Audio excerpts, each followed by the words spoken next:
involved in an indemnification scenario, while it does sound wonderful, it is something that in practice, when it becomes time to indemnify someone, it is one of the most stressful and awful things ever. So it really is something where if you can chase those rights down and know with certainty that all of those rights are given to you, which it's very difficult to do, then pursue it. But rebooting old IP comes with that as an inherent risk. A really good example of that recently, the Gearbox lawsuit for Duke Nukem, I think forever, Duke Nukem 3D, whatever the most recent one is, the new developer had signed a contract saying that they had kind of all the rights to the game, including music. And the composer came forward and said, you actually don't have the rights to the music. And so there's a lawsuit unfolding right now about, well, what happens with the music? Who is going to pay? What is going on? And it can really take the wind out of the sails of a developer that's just trying to reboot an IP that could be on the hook now for this crazy legal bill for rights they didn't have.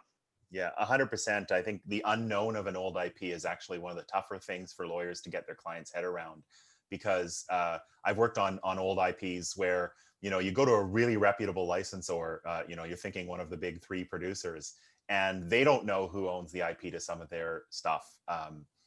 Because it's just so historical. There's been so many sub-licenses and exclusivity grants and grant backs and authors' rights things and all that sort of stuff. So next question we have in the queue is, how do all the Candy Crush and Tetris style games not breach copyright? This is actually an interesting area of law that lawyers speak themselves about all the time, which is the difference between kind of legitimate reuse of non-copyrightable things and illegitimate copyright reuse of things. So I'm going to start with Angelo, who I see in the room.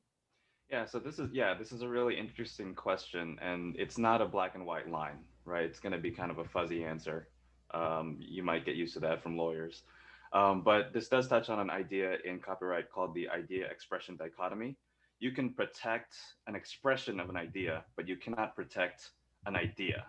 Like the Candy Crush. Yeah, right. The Candy Crush idea is like, it's an expression of the idea of matching three things, roughly speaking. So there's lots of games that have that sort of premise, but Candy Crush is one expression of that idea. Other similar things. I mean, even before video games, there's something like, there's genres of movies, right, that all share similar elements. There's Westerns, there's, you know, all Westerns are gonna have cowboys, saloons, horses, you know, gun duels. You can't protect any one of those elements, but you can protect one specific expression of the Western movie, right? So this is why clones of games can exist, you know, and that's why, frankly, clones of movies can exist, right? Like, you're going to get the disaster movies that come out right around the same time that have very similar ideas. You're going to get TV shows that are very similar. Babylon 5 and Deep Space Nine for some of the older sci-fi folks. So you can, you know, what is copyrightable is what is expressed, what is put on a tangible form. So the artwork, the sound, you know, that sort of thing. But you can't copyright the concept, if that makes any sense. Yeah, it's something that is heavily litigated, and the best litigators in the country are fighting about whether or not certain things are copying and certain things are not. It's gray, it's difficult. Don't copy other people's stuff is a really good way to avoid having that problem. Come up with original stuff as much as you can. I didn't see anyone else hand raised on that, so we'll move on to the next question I have here, which is, how are so many artists selling art based on IP that they don't own? This is, to me, one of the biggest internet entitlement issues, apart from entitled gamers generally, but people really feel, fan bases really feel like they are part of the ownership of the IP. And it's really, really tough for a company to come down on their biggest fans and say, we're not going to let you sell this t-shirt, or we're not going to let you sell this thing on Etsy or something like that. But it's also necessary. And so I want to kind of turn it over to folks in the room who have probably dealt with this. I'll start with Brandon. Yeah, so there's a fine line between, you know, homage, right, which is generally okay, and infringement, which is not okay. So that fine line is hard to walk, right? If I wear a blue jumpsuit because I like Fallout, probably fine. But if I put a 76 on it and I put it on my stream and I monetize, I'm Fallout 76 Lord, probably that crosses some lines, right? So there's a fine line there, but the reality is that a lot of what you see online on Etsy, at conventions, at that sort of thing, is infringement. And the developers, the publishers could theoretically shut a lot of it down. A lot of it doesn't get shut down, not because it's not infringement, but because those developers or publishers have made either the economic calculus, like Ryan mentioned, that doing that is going to be too difficult and too expensive, or because they've made a different economic calculus, which is that tolerating the infringement actually helps build the fan base. But it's generally not that they're looking at it and going, this is fine, right? They're looking at it and going, we will accept this even though it's not fine.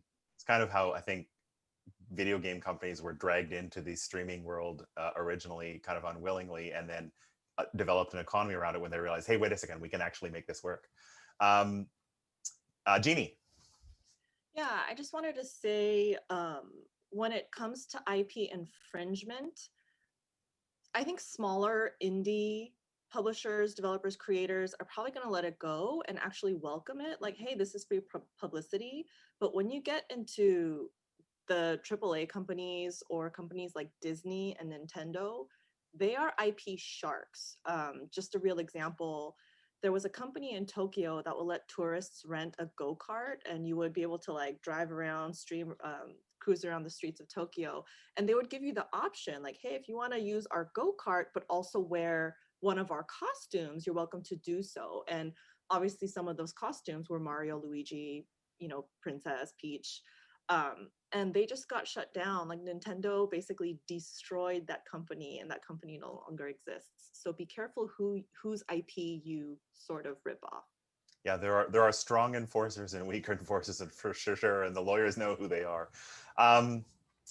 Angelo, do you want to add something quick? Just one real quick point, the distinction between what a company legally can do and what maybe they should do. Brandon touched on this as far as like whether or not they would choose to pursue something that they legally had the option to. And an example with Blizzard was that they were very strongly enforcing their IP rights against, let's say, content creators that were making mature content with some of their game models. So if the thing you're doing with that IP is found to be unsavory or something against the interests of the company that owns it, you're going to be more likely to be enforced against, I think. I thought we were going to get out of this avoiding talking about all the body parts in games that we avoided in the last thing at PG Connects. I saw Brandon and then Yen. Yeah, just real quick, even beyond something unsavory, right? If you're streaming yourself cheating or exploiting hacks in the game, that's a good way to get your stream taken down. It's a good way to draw the attention of the publisher, especially if that publisher is Epic. The other distinction I was thinking is, kind of Angela touched on what must they do versus what they can do. I mean, sometimes, especially with trademarks, there is an obligation under trademark law, U.S. trademark law, that you have to monitor and police your use. And maybe you're already, working with other merchandise who, you've given a license to. And so in those cases, oftentimes, there is an obligation for the company to be looking for this infringement, to be shutting it down in order to maintain their rights or the rights that they've granted to their licensees. Excellent. Okay, thanks, folks. We got another question here. I believe I've got something like 15 minutes left here or something close to that. So we're going to keep plowing through the questions. If selling games at conventions in multiple states, are there any tax concerns? This has been addressed a little bit in the Discord. I didn't know if we wanted to say other than like, we're not tax lawyers, but yes, when you're selling anything in any jurisdiction, there are tax concerns. And sometimes these, I don't know, sometimes these tax concerns really lie in waiting until you go and get an investor or someone comes to buy your company or a publisher comes to publish your game. And they're like, hey, so what have you been doing about VAT taxes in the UK? And you're like, well, I haven't been doing very much. I'm like, okay, so this money that you're asking us for, like a big chunk of that is going to have to go back to pay all those back taxes because the tax authorities know about us. They don't know about you. So I always find this an interesting one. So I don't know, we answered it in the room, I think, unless anyone wants to unmute themselves and say they want to talk about this one. We'll move on to the next question, which is, what issues do you typically see from the game player side, i.e. dealing with the players as opposed to corporate issues or IP issues. And I'm going to guess that Matt and Yen probably have something to say. We'll start with Yen and move over to Matt. Yeah, I'll say I think a lot of the issues, after GDPR, I think it's a lot about, privacy related, what data do you have on me? The other, I think, oftentimes is a lot about, cheating or accounts being shut down or refunds. So those are kind of, I think, the day-to-day that, I feel like our CS team is the hardest working team ever, and they're always taking care of everything. But I think those two, I'm sure, Matt, maybe you've dealt with other ones, but I think those are typically the player-related issues that we have. And so I guess just to touch upon a little bit what to do, I think, all your player-facing documents, like your EULA, like your privacy policy, any of the policies that you have, I think just try to be as clear as possible so that, the player knows kind of what they should do, who they should go to, what they can or can't do to maybe avoid some of those issues up front. Yeah, Matt. Yeah, so two things on that. One, what Yan immediately just said about making things kind of clear to the player. Despite what maybe everyone watching this thinks, there's a giant movement right now for lawyers to make things that face players understandable and in plain English. And so a lot of game developers and publishers are revamping all of their terms of service, privacy policies, and EULAs to be written without the therefores and notwithstanding the foregoing, so people can really understand what it is they're signing up for. Jumping over to the player side of stuff, Yan's absolutely right. So player support, CS issues, hackers, cheaters, are all kind of player side issues that we deal with on legal. And the thing that people have to be careful about is it's a pitfall for the company. And so sometimes there will be people that are hackers and the lawyers have to think, how are we going to respond to this? Are we going to send a really spooky letter?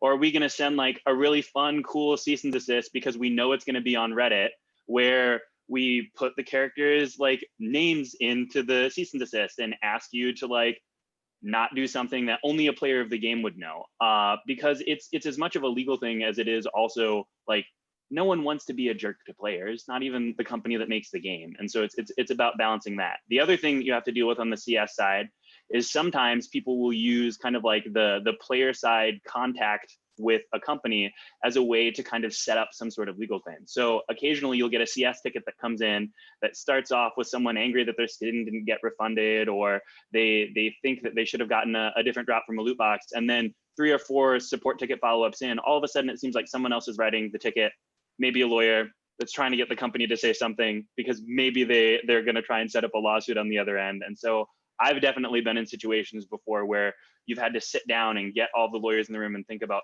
how are we going to respond to this, because it seems like someone's really paying attention on the other end. So interesting, Yen. Oh, I think, Angela, did you want to jump in before Just one other thing that I think companies have to deal with anytime the game has any kind of user-generated content ability.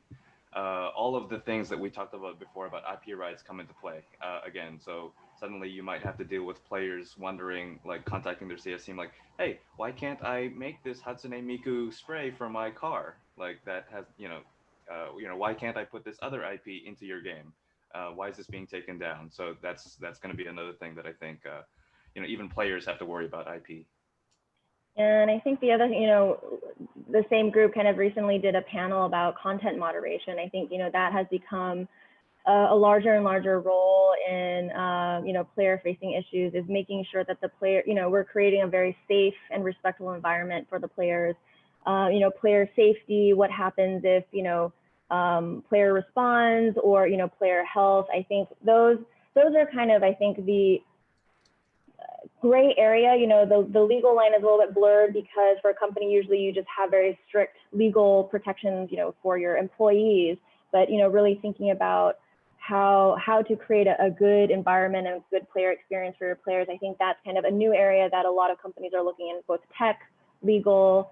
And then finally, I guess I want to say the other kind of cool thing about player-facing issues is that oftentimes we get notified of infringement or illegal private servers or unauthorized distribution of certain virtual currencies through our players, because they are the ones that are entrenched in the community. They're the ones that get all the information, and oftentimes we get emails saying, hey, you should look into this, you should look into that.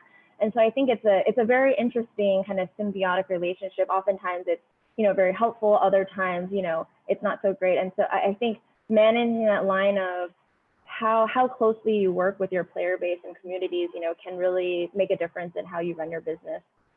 Jeannie.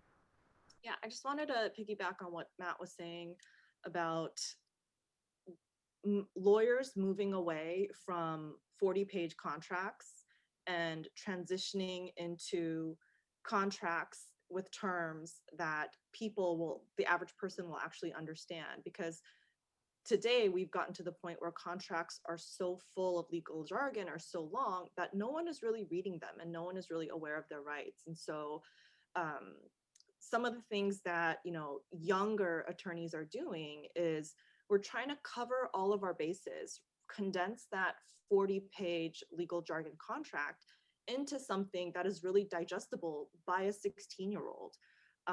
And some of the ways that we can do that are through like data visualization.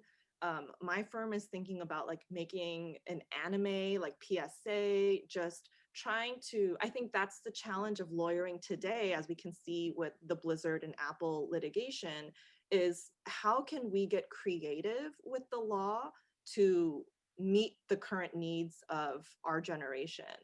And I think that's what's really fun and interesting about being a lawyer in this industry, is because we're combining this really ancient old field with this super hyper fast futuristic field. Yeah, Brandon. Yeah, just to add to that, this is a struggle like internally for most lawyers, right? We don't want to write 40-page contracts. We hate it as much as everybody else does, but you want to make sure that your client is protected in everything they need to be protected in. And so sometimes people will see like, oh, Microsoft sent me this agreement, it's only 2 pages long. It's like, well, yeah, Microsoft has a team of lawyers that if something goes wrong in that agreement, they will bury you in the litigation file and you'll give up. But you as an independent developer or a small creator or a fan probably don't have those legal resources, right? If you do, great, but you probably don't. And so if you have a lawyer, they're going to try to protect you. And so if you're not getting a 2 or 3 page agreement, if you're getting something that's a little bit longer, give your lawyer a little bit of credit, a little bit of slack, right? I think a lot of people confuse simplicity and brevity, and they're not the same thing. It's actually hard to be simple and brief and protect all of your clients' rights. There's a reason why lawyers prefer those complex phrases and big words. It's because they are the simplest, often way to express some of those rights. So we do have to be creative. So we have, I believe, like 5 minutes left on this panel. And I want to do like, I don't know, lightning round or something, if that makes sense. So I've got questions and I'm just going to fire off. I will ask someone while I'm asking the question to unmute yourself, and you just got to answer it. Okay, here we go. When publishing a board game and working with a manufacturer, how can you make sure that they don't knock off your game and sell it elsewhere? Can you make sure that they won't knock off your game and sell it elsewhere? Yen. It's always hard. I mean, obviously the contract is probably what you can use to protect yourself, but in the end, it's a piece of paper. In order to enforce that, you have to sue, So I think here it's really carefully pick. So you still need the contract, and to really carefully pick a partner that you trust and feel will do right by you. All right, next question. Do streamers get or need permission, i.e. do they need it? And if they do need it, do they get it to stream a game? Yen, I believe you answered that live in the room. Generally, there are terms that apply to it, but okay. How much of a game can you show without getting permission, i.e. for game reviews? This is probably a fair use question. I don't see any takers. I guess, I think fair use is just such a crazy area of the law. If it's truly commentary, etc., there is, but the thing you have to know about fair use is that you're already admitting essentially that this is an infringing use, but I have this defense on why I can use it. So that's why fair use can be very dangerous, because you're already crossing into that line. So I think, look at the EULA. Usually game companies now are very clear about their stance. Either they're like, hey, everyone use our IP, do whatever you want, except don't do X, Y, Z, or, you'll see very clearly that they don't allow it. So I think take a look at the website. Generally, you'll kind of get a sense. All right, I got one for Matt here. Do you have any advice for aspiring lawyers, professionals hoping to further involvement in the gaming community? Matt, go ahead. Yes, I'm so into this because for a lot of us here that got into games, there was not a path forward and there were not resources out there. And we were kind of told we had to figure it out on our own. So I love saying this on panels. Resources for you. Brandon is the general counsel of the International Game Developers Association. They have a bunch of different interest groups that you can sign up in. They have local chapters. And scholarships for GDC. And yes, scholarships to go to these conferences. When I was in law school, one of the best things I ever did was get one of these scholarships. I got paid to fly to the conference. I got to go. I got to meet a lot of the lawyers in this room.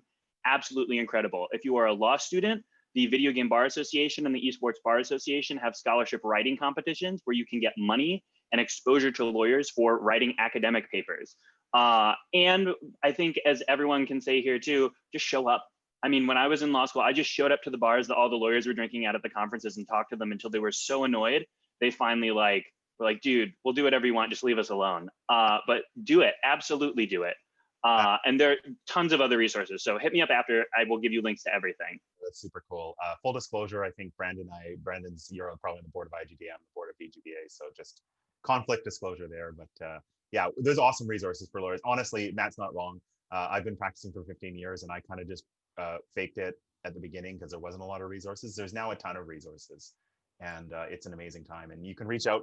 We're all on Twitter. I think all of us on this panel are on Twitter. In fact, we are organizing or talking on Twitter. So you'll see our handles in the schedule. You can tweet at us. You can reach out to us. We can help you find people in your school or in your state or in your country that might be doing what you're doing. All right. Yeah, I just want to really quickly add to that, not to get discouraged if you don't immediately get a job in the industry. Yeah. Get a job, get experience, and keep networking in the industry because there's no wasted experience. Yeah. An option agreement and a contract and an NDA are the same in any industry. Get your experience first. Absolutely right. Okay. How did how does a big IP have like another IP in it? I'm thinking of examples like Big Hero 6 has Stargate in it, or maybe Ready Player One had a bunch of other people's stuff.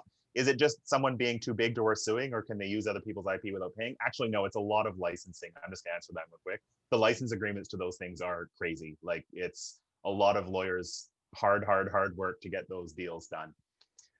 Can anyone on the panel speak to the AMG Blizzard, which I believe is the Humvee decision in Call of Duty, on how it impacted game developers to try and incorporate existing brands into their game? Matt, Brandon. No, Matt's on mute. Yeah. Go ahead, Brandon. I was just going to say, I think that probably it didn't really affect most developers. I think that, you know, it underscored that there is a path through the First Amendment to use some of that stuff, but it also underscored that the expense of getting to that path is a lawsuit from a massive company. So it's probably 6 of one, half a dozen of the other. Awesome. Okay, so we're now at the end of the panel, I believe. I've got, a couple of seconds left. I want to give everyone just a chance to say a few closing words. I just want to thank everyone for coming out. You guys are awesome. I usually get to see you folks in person. I miss you all. My heart goes out to you folks. Most of you folks are my American friends who I live vicariously in the US through you. Stay healthy and sane during these odd times. So I'm going to turn over to Jeannie. Never lie to the government. It's going to get you in a worse situation. Matt. I mean, echoing exactly what Ryan said, and go to the continuing conversation channel in Discord after if you want to talk to us. Yeah. Yen. Yeah, the video game industry is so big. We need so many different types of talent. And especially if you're interested in law, I think lawyers love talking about ourselves, what we do. So don't hesitate to reach out. And if someone doesn't respond to you, move on to the next one. Angelo. I say this every time we do one of these panels. Thank you so much for coming and listening to us when you could have been looking at the brand new games that were being released. You came and listened to a bunch of lawyers talk. Yeah, good for you. Brandon. Yeah, so normally this is where I would tell you which bar we were going to go to continue the conversation. So I'll just join Matt in saying, I guess, jump over to the Discord and we'll keep talking there. And then also we've got 45 days to get ready to go vote. So do that. Yeah, thanks. Agreed. Thanks, everybody. And I guess, Christina, we are done with the room. So thanks very much, everyone. Have a good day.